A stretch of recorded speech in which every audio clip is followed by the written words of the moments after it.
makatayo sa harapan. Pero dahil sa inyo, dahil dito talaga ako natuto na mag-testify, dapat palang hindi kahiya ang mga ginagawa sa atin, Lord, sa buhay natin.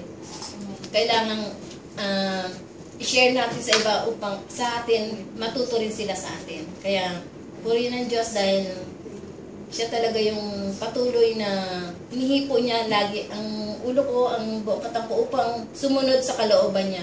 Kaya, thank you very much sa mga taong binigay niya sa akin, sa mga taong nakilala ko na patuloy nila ako ini-encourage upang hindi malihis talagang nandyan yung mga temptation, nandyan yung nung nakaraan nga, sabi nga sa akin ng kaibigan ko, halika na dito na minsan lang tayong magsama-sama. Ikaw yung nawawala, sabi niya. Ikaw lang yung wala dito sa samahan natin. Bakit nawala ka na? Sabi ko, siguro ito na yung kalooban ni Lord na umiwas muna, maglaylo muna ako. Kasi talagang sila yung dati kong nakasama na noong pa, isa pa lang na pagpunta namin dito sa Korea, talagang sila na yung kasama ko.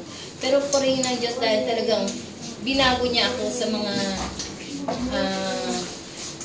binigyan niya ako ng taong dapat kong makasama at mabago ako. Kaya purihin ng si Lord na talagang sa kanya lahat ang papuri. Thank you very much. Hindi, to be honest po, hindi po kasi nagsasalita po sa harap. Kahit po sa school, yung reporting, ayun na, ayoko po. Pero thank God, kasi dito po natututo na po akong tumayo sa harapan at maraming tao. Okay. Yung ano ba? Yung natutunan ko po sa E12, ano po, yung ano po, yung throughout po dito sa Korea, yung natutunan ko po na, ako po kasi yung klase ng tao dati na, ano po, yung once na nagkamali po ikaw sa akin, nagtitake grudge po ako. Yung, sige, sasabihin kong, okay, napatawad na kita. Pero sa salita lang po yun. Pero, sa puso ko, hindi po ako, yung parang tatanim po ng galit, for short. Ganun po ako dati. Pero, nung nag-ano po kami ni E12, tapos, yun nga na, may nangyari po sa akin hindi maganda throughout the week. Nung, pinakita po sa akin ni Lord na, worthless po ako without siya. Na wala po siya sa akin. Tapos, na, pinakita niya po sa akin na ano po, na kahit yung siya nga po pinatawad, kaya niya po tayong patawarin sa lahat po ng pagkakasala po natin sa kanya. Tapos ako pa pong worthless, na hindi ko po kaya pong magpatawad sa kapwa ko po, sa brethren ko po. Tapos, ayun, yun, pinag-pray ko po yun, na nag-kneel down po ako sa kanya na, I surrender, Lord. Na, yun po, na, doon ko po natutunan na magpatawad po. Mag-forgive, kahit po sa lahat po ng ginawa po sa akin ng tao na mali, although hindi naman po maiiwasan yun, na Lord, bahala na po kayo sa kanya, ipag-pray ko na lang po siya. Na ayoko na po ulit bumalik sa dati na yung nagtatanim po ng galit, kasi hindi rin po healthy sa akin, tsaka sa spiritual growth ko po. Tapos, ayun po, ayun po yung isa pong na-bless po ako na, yung pinaka-natutunan ko po, na yun nga po, na pag nag-forgive ka, hindi lang po sa salita, kundi po yung puso nyo rin po, na, okay, I forgive. Kahit ano pong, kahit masama po yung ginawa niya sa'yo, or hindi po maganda, just forgive him. Kasi po, hindi rin po, sa sarili mo po, hindi rin po yung magiging maganda Yung habang pong, yung nagpupuri ka sa kanya, pero may galit ka pa rin po sa ibang tao, hindi po yung talaga, hindi nga po maganda. Dapat po yung, pag nagpupuri po tayo sa kanya, yung cleanse po yung, pure heart po yung ibibigay natin sa pagpupuri po natin sa Diyos. Yun po yung isa pong pinaka-natutunan ko po sa E12. Tapos, yun sa E12 din to, na refresh din po ulit yung pananampalataya ko po ulit. Nung dati po, spiritual drive po ako kasi, yun nga po, alam po ng lahat na galing po kami sa isang Korean church. Kahit po umi-English, pero basta, yun na po yun, na hindi ko naman, to be honest po, hindi ko po naiintindihan. Wala po ako naiintindihan. Yun, kaya po blessed po dito, napunta rin po kami sa Agape Church, kasi kahit, yun na, yung spiritual po, nagre-renew po siya ulit, nag-joy po siya ulit, na hindi na po ako dry. Yung excited po ako pagdating po ng weekends na excited po ako pumunta sa church. Yung fellowship po dito, tsaka yung Yun yung fridge po. Ayun po. Tapos, ano pa ba? Yung thankful pa rin po ako kay Lord kasi yung sa family ko po sa Pinas, yung although po si Papa po may diabetes, po siya, emotional stress po kasi si Papa ngayon po. Pero yung thank God po, kasi ngayon po stable na po siya, hindi na po siya, yung health niya po, continuous po yung hindi na po siya inaatake ng po niya, yung high blood, yung sakit niya po, hindi na po ganun siya katulad nung dati. Same din po si Mama. Si Mami naman po kasi may psoriasis naman po yung Mama ko. Yun, pero ngayon po, continuous din po yung healing kay Mama, thank God po. Tapos sa mga kapatid ko po na makukulit, yun, thank God po kasi nandun po yung pagkakalinga po sa kanila ng Panginoon, kahit po malayo po ako, kasi ako po yung sa bahay, ako po yung parang authoritative. Ako po yung, kahit sa parents ko po, ako po yung nagko-control sa kanila sa bahay. So, nung nawala po ako, talaga pong totaling, yung parang hindi po sila stable. Pero yun nga po, thank God din po kasi yung ginagabayan po lagi sila ng Diyos. At saka po. Grabe yung revelation ng Panginoon sa retreat na yun kasi ang dami niyang pinarealize sa akin na yun nga, na bilang follower ni Christ, dapat hindi lang puro learning. Right. Kailangan talaga maging true disciple ka ni Christ by teaching other people. Dati po kasi, nagtuturo ako ng Sunday school sa church namin. Pero parang dumating yung time na nanlamig ako, na umalis ako sa Sunday school teaching. Tapos ayun, parang hindi ako pinabayaan ng Lord na anak, ano ba yan? Ito yung purpose ko sa'yo. Do the Great Commission. Ganyan. So kaya nung nag-E12 po dito sa Korea, niremind ako ni Lord na ipagpatuloy ko yung pagtuturo na yun nga, na kailangan baguhin ko rin yung sarili ko para maging blessing din ako sa kapwa ko. So, ayun. So, papagamit ulit ako kay Lord. Tsaka po, ayun. Tsaka, niremind niya rin ako na yun nga, na yung prayer talaga, tsaka yung pagbabasa ng Word ni God. Kasi naamin ko, may struggle ako sa part na yun. Lalo na pag nagpipray, minsan nakakatulugan ko. Pero nung yun nga, yung moment na yon nung retreat, yun, remind sa akin ni Lord na kailangan talaga ng constant communication with Him, na ipag-pray ko rin yung kapwa ko, lalo na yung salvation ng family ko, ganyan. Kasi inaamin ko, hindi pa po lahat sa family ko ay saved. So, yun, naging ulit sa akin ni Lord na mag-reach out ako sa kanila, na i-share ko yung word ni God sa kanila. Kasi, love din sila ng Diyos at gusto rin ni Lord na ma-save sila. Amen. So, yun yung pinagpipray ko rin kay Lord. Tsaka, yun din, yung forgiveness. Kasi, may mga times din sa buhay ko na hirap ako mag-forgive. Pero, ayun, inano ko na rin yung kay Lord na alisin niya rin yung grudge, alisin niya rin yung mga past hurts, ganyan, para patuloy akong makapagpuri sa Kanya. Para magamit pa niya ako lalo. So, ayun po, purihin po ang Panginoon. Po, yan, sa E12, dalawang bagay yung nag-remind sa akin. Yung nasa E12 kami, nag-winar na ako ni Pastor na mag-testimony ka, sabi niya sa akin. Tapos sabi ko, Lord, ang dal-dal ko, parang sa dami-dami kong isi-share, ano isi-share ko doon? Parang gano'n. Tapos nag-lunch kami. Tapos iniisip ko, Lord, anong gusto mong mangyari sa akin ngayon? Anong gagawin ko para may task ka? Tapos, sabi nga niya, hindi nga daw niya in-expect yung sasabihin ko kasi iba pala yung hinihintay ni Pastor. And anyway, isang yung topic kasi noon is humility. Humble yourselves before God. So, yun nga, before I came here sa Korea, nagagamit ako sa church. Tapos, yung school ko is a Bible school. Yung lagi ko sinasabi na, parang well-versed ba, tawag doon? Kasi every single day na, when I'll stay sa dorm, sa school, laging may devotion. Laging may verse sa Bible. Before you start, sa klase, magde-devotion muna kayo. So, pag every Wednesday, may chapel service. Sa morning, may dawn devotion, at may devotion na naman sa gabi. So, parang sabi ko doon, parang, Lord, ano niyo yun, yung parang every na, parang na ano mo na, laging si Lord yung katagpo mo. Tapos during E12 talaga, honestly, ayoko ng E12. Ayoko talaga. Nag-G12 ako sa Pinas, pero isang beses lang. Hindi na ako natuloy. Kasi, nung binubuksan ko yung work, yung textbook, sabi ko, Lord, ang dali naman ito eh. Yung parang, yun nga, parang, Lord, ang dali naman ito eh. Parang, alam ko na siya. Parang ganon. Right. Tapos, kaya nang sinasabi ni Pastor, sino yung gustong mag-E12? Hindi ako tumas ng kamay. Pero kasi dahil sa tinawag niya ako, okay po ako. Parang ganon. So, edi nakasama ako sa ano. Tapos nung session na ng E12, so habang natanggap ko yung book, scroll.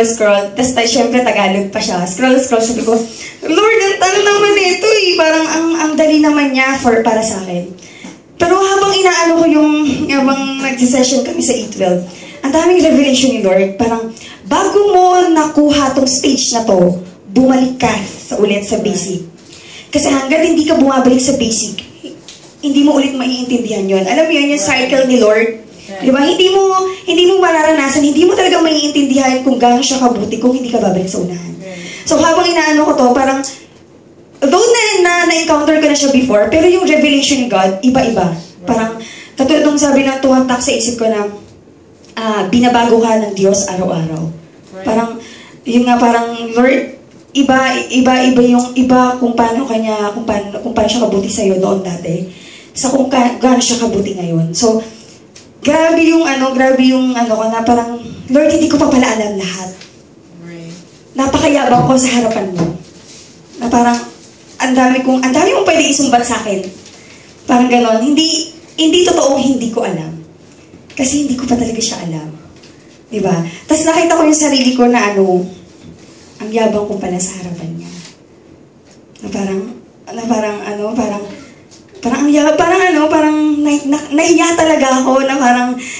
Nahiya talaga ako sa kanya. Nung natatapos na yung E12, parang, Lord, tapos na. Kung dati ayoko mag-start, tapos ngayon tapos na. So, kasi before sa Pilipinas, yun nga ganon. Tapos, kaya ako umalis yung G12. Kasi nga, dahil nga sa alam ko na, akala ko kasi alam ko na. So, hindi na ako ma-attend. Kasi may book naman ako. May na parang background ko na siya eh. Parang mas marami akong alam dun pa sa book. Parang ganyan yung isip ko. So, pero, grabe, binaba talaga ako ni Lord nung mga time na yun. Tapos parang, kung hahalongkatin ko, kung iisipin ko yung sabi kong alam ko, wala akong maisip. Na pwede sa kanya, iba to sa kanya. Na, Lord, alam ko to eh. Pero on that moment, wala akong maisip na alam ko. So yun. Pangalawa, ayun nga, katabi kami ni Eliza that time. Tapos, maghiwalay na tayo. Anyway, ayan, tapos that time, isa talagang ko doon, about sa family.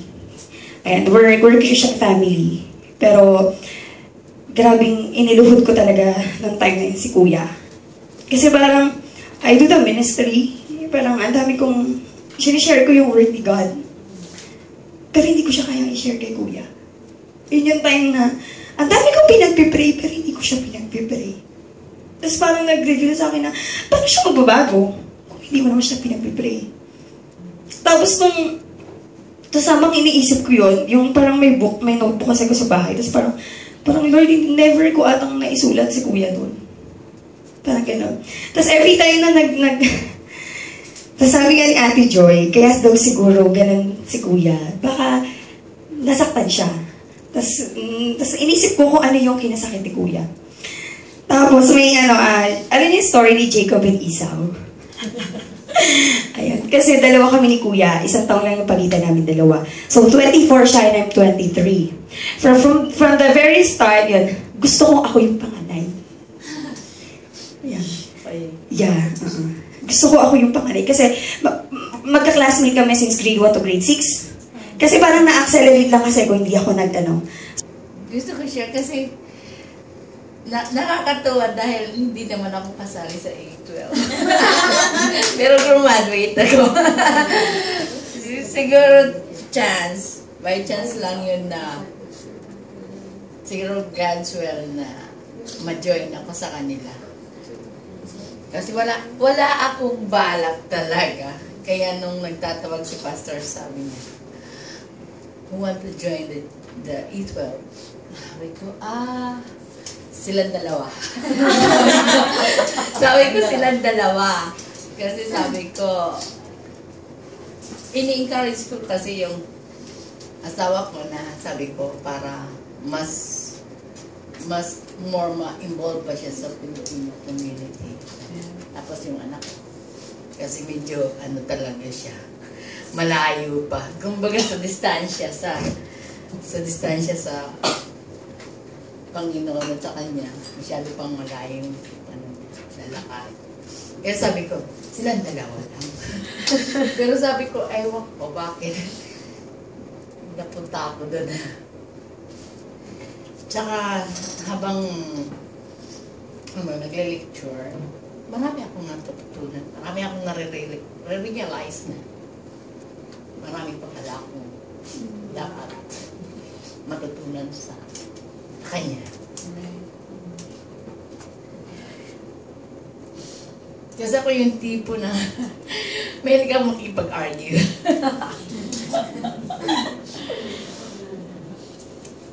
At saka ewan ko ba, siguro, hindi naman ako perfectionist, sabi ko. Kaya lang, alam kong yung asawa ko, lumaki siya sa ministry as Christian. So, akala ko perfect siya. Kaya pag nagkakamali siya, lagi kong pinupoint. Kasi sabi ko, anak ka ng Diyos, lagi ko siyang ginadjudge ng gano'n. Sabi ko, anak ka ng Diyos, dapat hindi ka nagkakamali. Pero mali pala yun. Sabi ko, alam ko naman na kahit lumaki siya sa ministries as Christian, sabi ko, tao lang din pala siya. Kaya sabi ko, instead na i-judge ko siya, i-point out ko lahat na mali niya. Siguro sabi ko, dapat i-break ko na lang din na hindi siya maligaw ng gusto kung saan na siya papunta. Kaya sabi ko, sa A12, natuto ako magbasa ng Bible. Hindi ko talaga ginagawa yun. Mula nagsama kami, yung unang gift niya sa akin, Bible. Pero hindi ko talaga binabasa. Minsan nahawakan ko lang yung Bible pag nagpa-Bible study kami dati sa bahay. Ganun lang, parang dumadaan. Hindi talaga pumapasok. Hindi pumapasok yun. Tapos sabi ko, lately sabi ko, bakit ang dami namang trials na dumarating? So, sabi ko, natuto akong magtanong. I learned how to ask God. Sabi ko, bakit dumarating sa akin ito na hindi ko naranasan Hindi ko naranasan yung mga hirap na pinagdadaanan ko. So sabi ko, Lord, ito ba yung paraan mo para makita ko yung daan para papunta sa'yo? Sabi, kasi noon, lagi niya akong in-encourage na, basahin mo naman ang Bible. Magbasa ka naman. Pero ang bigat, kasi napuno ako ng galit. Kasi sabi ko, bakit ikaw, marami kang alam.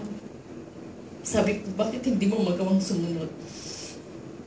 Lagi kong kinocompare siya sa akin. Pero sabi ko, dumating yung time na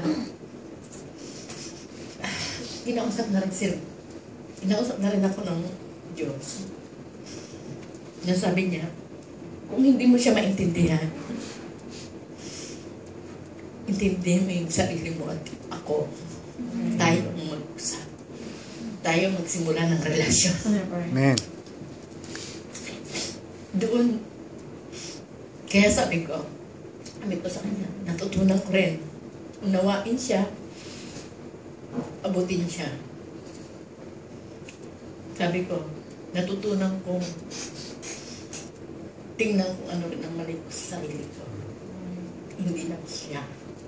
Ganon din yung mga taong nasa paligid ko. Sabi ko, marami rin pala akong pagkakamali. Kaya sabi ko, ngayon, kung sakali, pag may dumarating na mga problema sa amin dalawa, nakikita niya tayo ako. Sabi ko, ayoko nang makipag-argue at ayoko rin i-point kung anong mali mo. Kasi sabi ko, ano na lang, sabi ko, i-pray ko na lang na may tama ko kung ano yung mali ko. Ang tao na sa paligid natin. Kasi gusto ko man unawain yung mga sinasabi nila, gusto ko man unawain yung sinishare nila, ang hirap unawain. Dahil minsan sabi nga nila, binibigkas nila pero hindi nila magawa. Eh, ako yung tipo ng tao, lagi akong nag-observe. Sabi ko, bakit ganito sila? Sabi ko, ay, parang wala akong tututunan. Parang ang tataas naman ng mga tao na to, hindi ko maabot. Sabi ko, kung nasa langit ang Diyos, parang ganon din ang tingin ko sa kanila, hindi ko na rin sila maabot. Sabi ko, akala ko ang Diyos nasa lupa, kaya kong abutin, pero hindi ito. Kaya sabi ko sa kanya, siguro sabi ko, bumalik tayo sa agawid. Di ba dati nag-attend kami ng afternoon service. Sabi ko, bakit hindi natin subukan bumalik ulit sa doon sa dating church? Sabi ko, kasi sabi ko, nag-start na sila ng morning service. Sabi naman niya, sige nga, try natin, baka sakali may intindihan mo. Sabi ko, yun, sinubukan namin mag-attend. Sabi ko, kakaiba doon. Sabi ko, mas nararamdaman ko yung spirit. Sabi ko, alam kong naiintindihan ko yung bawat salita na gustong iparating sa akin. Sabi ko. Kaya, praise the Lord na nandito kami. My plan, basically coming to this church, was to give my family a stronger understanding in the Lord, because it's good when you are among your own people and you can understand your own language. The understanding of God and Christianity becomes even more powerful. So I've been invited to so many churches because I play the trumpet, I preach, I teach, and I sing. So I have at least about 5 churches that I've been invited to go to. But I chose Agape Church because my family are all Filipinos. And it's not about the magnitude of the church. It's not about how big the church is. It's about the teachings of the church and the understanding of the church. That's why I brought them here. And I see the smiles on their face, and that makes me happy. You know, I may have a language barrier, but I told my wife and I told my daughter, I said, the time is coming when I'm going to preach in Tagalog, fully in Tagalog. Yeah. I'm already learning. Today I learned a new word. It says mabuhay. I don't know what it means. So I'm learning. I'm learning online. I'm learning fast because I don't want anybody here to feel uncomfortable because of me being here. Because trust me, the Holy Spirit works in mysterious ways. Right. And on the day of Pentecost, people were speaking in tongues and they didn't even understand each other, but they were praising the Lord. Man. So E12, that was nothing had to do with E12, but E12 actually was like an amplifier to me. You know, you playing your music and then you put the amplifier on and then it just makes the music a little bit louder. As a little boy, as the age of Ethan, I was going with my dad because my dad was a Methodist minister. every Sunday we go and we give the old people communion. So as a young boy, I was learning very quick how to serve. So forever in my life, I learned to serve. So E12 actually, like I said, gave me an extra energizer, an extra boost to even pursue the work of the Lord even harder. And my goal is to go not only as an individual, but to go as a family. It's very, very important to me. I cannot preach and teach the church when my family doesn't understand the Christianity and doesn't understand what the purpose of God. If I cannot reach Ethan, little one, to understand what praise the Lord means and clap his hands and laugh, I cannot reach the congregation that I stand in front and preach. So my first duty is to touch the lives of my family. And that's why this church and this community means so much to me. Praise God. Because once they are equipped, my mission kicks off. And I can stand and preach. So E12 was a refresher to me, but a great tool for my family to actually know what my calling is as a minister and what God wants me to do, because I'm just a servant. I'm just a tool that God is using to reach his people. Right.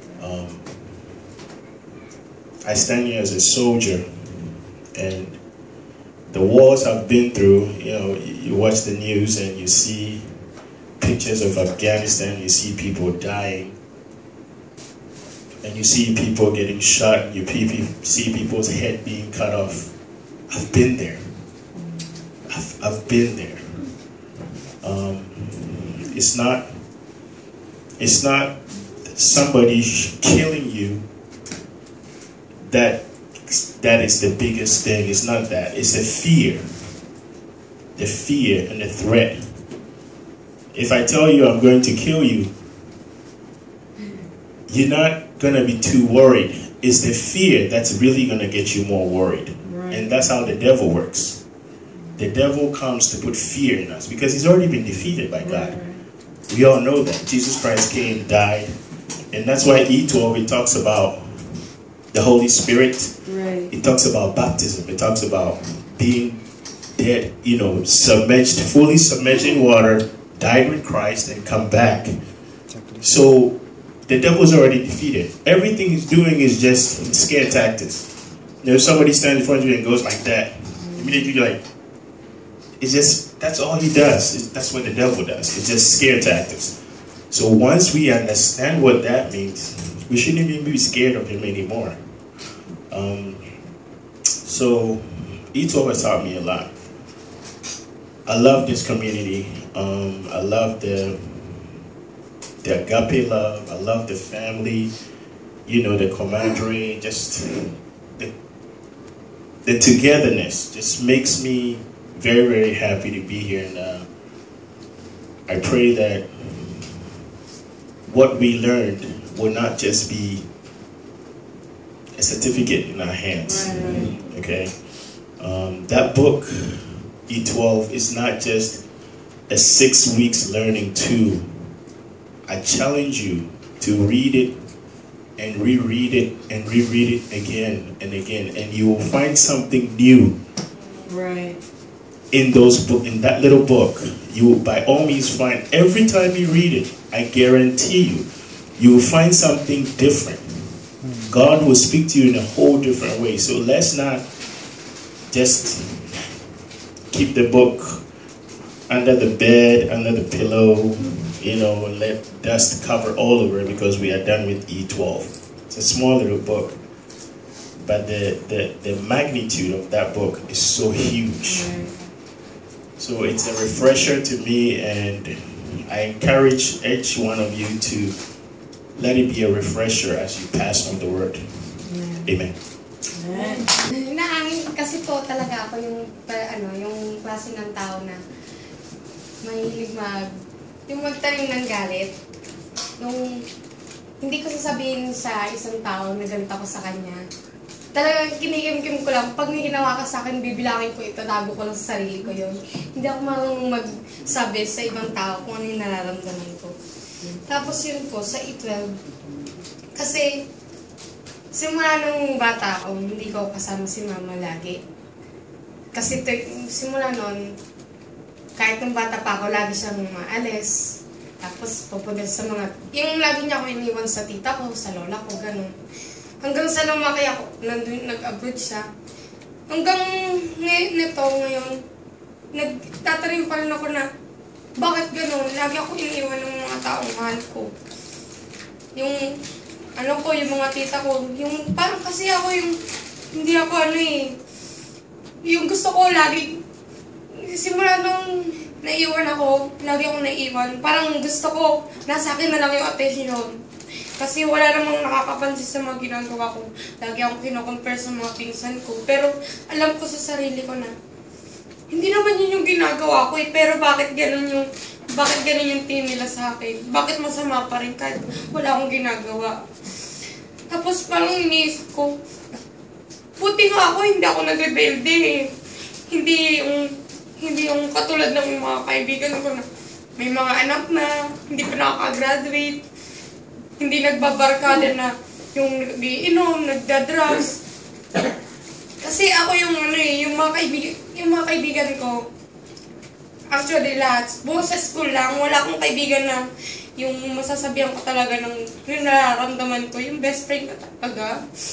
Kasi, ang hirap magtiwala.